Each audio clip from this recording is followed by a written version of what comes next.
Now the British are trying to argue they have a better military than the American military. But is that really true? Are the Americans just a bunch of incompetent buffoons with guns, and the British are sophisticated in understanding how to do military?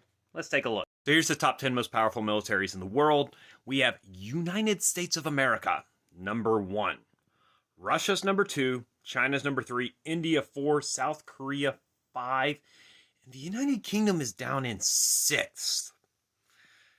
That's a big difference. So the UK is not better than America. But what about that? Is Britain still just a force to be reckoned with in military?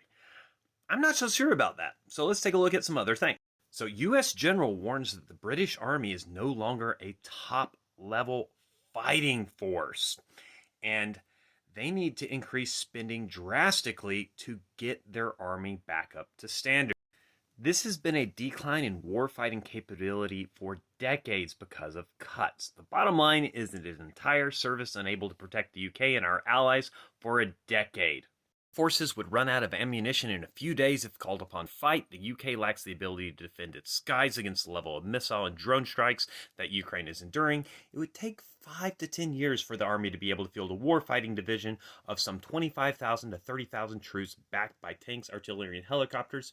Some 30% of UK forces on high readiness are reservists unable to mobilize within NATO timeline, so we'd turn up under strength.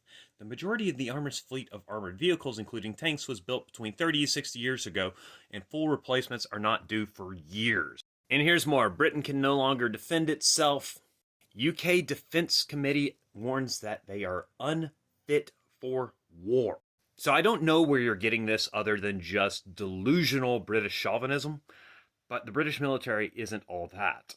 In fact, you're currently reliant on the United States military and the rest of your NATO allies.